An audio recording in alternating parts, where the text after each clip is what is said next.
Ah, Magandang umaga mga friendship. Ito na naman po ako, ang aking pangatlong video na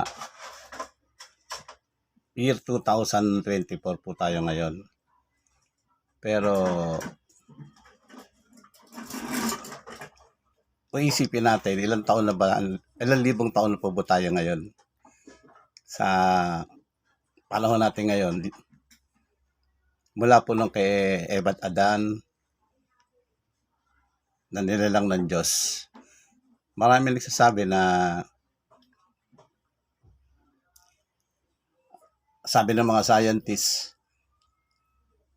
yung mga lumabas po yung mga panahon ng dinosaur, million years. Pero iba naman sinasabi ng mga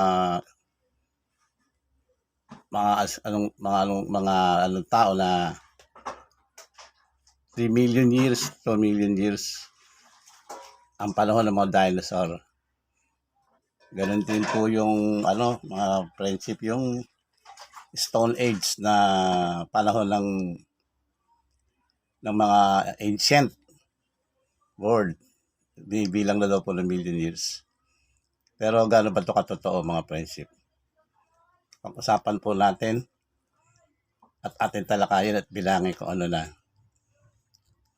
Sa panahon po ng ating Panginoon na paglalang ng creation, 7 araw po nilalang ng Diyos ang mundo.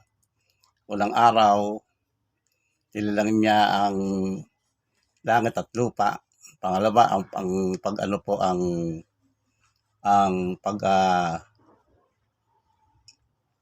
yung pong si Eva at Adan, ang mga hayop, hanggang sa bumilang pa ikatlo, ika-4, ika-5 araw. At 6, nung nasya ng Diyos, ika-7 po, nagpahinga na po siya. Sinasabi po ng Biblia na ang isang araw sa Diyos, 1,000 taon sa ating mga tao. Sa ikalawang Pedro po yan. At ang 1,000 taon po natin ay isang araw lang sa Diyos. Paliwanag ko sa inyo mga friendship ha. Kung meron kayong ballpen, isulat nyo. Nung panahon po ng ating ninuno na Eva at Adan, ang bilang po ng kalendaryo nun ay pababa. Tinatawag po ito na AD, Ade Domini, taon ng Panginoon. Nung panahon na po yun, ang bilang po ng nag-umpisa po tayo sa 4,000 years pababa hanggang sa 39,000 years, 38,000 years, 37,000 years, hanggang po sa bumaba ang mga taon noon. At bago po yun maubos at maging zero, hinula na po ang pangalan ng ating Panginoong Hesus na may isang sisilang na Mesiyas. Ito po sa Jeremias. Sisilang po sa Jeremias, sisilang po ating Panginoong Hesus na hinula na yan sa Bethlehem Ephrata. At siya po ay magiging Mesiyas. At siya po at hinula rin po na bago siya mamatay, wala ni isang buto niya ang mababali.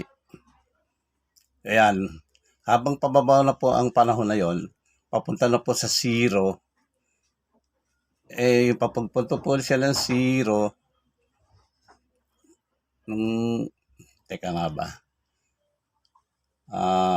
Pumapasok na po ang hula na BC. Kanina po AD, ngayon po BC, before Christ. Hinula na po yan. So, nung natapos po yung taon na po yun na BC, bumaba na po yung taon na naging zero po. Sa Old Testament po yun, mababasa natin. Panahon naman po ng ating Panginoong Hesus, nagsisilang ang Mesiyas. Ito po ay zero po, no? Ang kalendaryo naman po ang taon nun, pataas po, ang bilang. Ang puro po sa unang siglo, ikalawang siglo, ikatlong siglo. Tinatawag po yan ng mga century. Century po rin tinatawag na yan, mga century. Ngayon po, umaakyat po ang bilang ng unang siglo, ikalawang siglo, ikatlong siglo, ikapat na siglo, hanggang sa pataas po. Ito po tinatawag na Roman calendar na, kung tutuusin. Hanggang sa inabot po ng 2010, 2019, 2021, 2024. Ngayon, so kanina po binilang natin 4. Kasi 1,000 taon po, isang araw lang sa Diyos. So, itong 2024 po na taon natin, di dalawa rin po yon. Bumibilang po yan to ng 2 araw. So, sinabi nga, ang 1,000 taon sa atin, isang araw na sa Diyos. Magsi 6,000 years lang po tayo ngayon. Magsi 6,000 years lang po tayo ngayon. Pero tatanungin nyo, asan yung 7? Sabi nyo, isang araw, nagpahinga Diyos. 7 araw, nagpahinga Diyos. Ito po yung pagbago po dumating itong maubos itong 2024 natin, packet po yan, 2025, 2026, 2027, hanggang sa maging 3,000 years. Para po maging 7 yung 7 days ang paglikha. Pag 7 po yan na 7,000 years, doon po papasok ang millennials na paghahari ng ating Panginoon Jesus sa lupa. Hindi na po yan tinatawag na century, millennials na po yan. At pangalawa po, pero bago po mangyari yun, kailangan po na magwakas ang lupa. Magwakas, magkaroon ng kawakasan. Kita nyo mga kapatid, hindi nyo na ba napupuna? Ang iksi na po ng araw, ang bilis ng oras, ang bilis ng ikot ng mundo. Bakit po?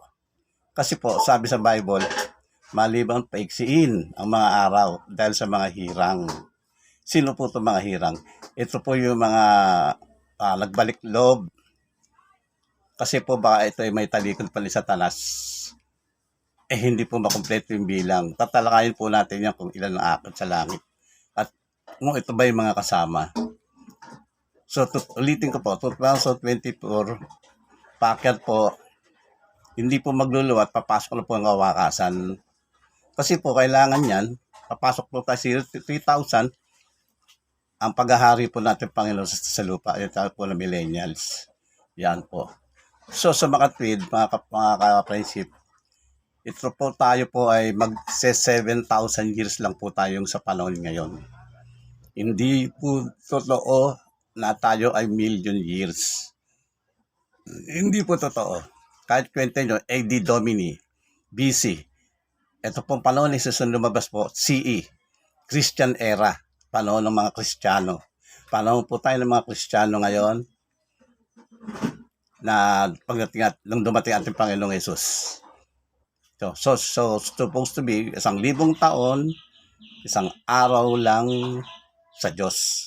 At isang araw sa Diyos, 1,000 taon sa atin. 7 araw nilalang ng Diyos ang mundo. Kaya tayo po, kung kukumbay natin, sinasabi ng isang araw, 1,000 taon, 1,000 taon, sa araw sa Diyos, tayo po ay kumukonsumo lang pa tayo ng 7,000 years lang po tayo. Yan. Hindi po totoo yung mga haka-haka million years. Yung mga eksperto na sinasabi, wala po silang basihan eh. Kung magbabasihan po natin ang kronoya ng Biblia, malalaman natin eh. Isang napakalinaw naman po yun, mga friendship. At yun po, sinabi naman natin, ang Diyos ay hindi makapagsisinungaling kung ano yung nakasaad. Yan po. Isipin nyo, no? Sa 7,000 years lang pala tayo. Kasi nga, isang araw na sa Diyos. Ang kinabubuhay natin dito 1,000 years. Pansinin nyo mga kapatid. Si Adan po ay namatay ng 935 years. Si Matusalem po na namatay po ng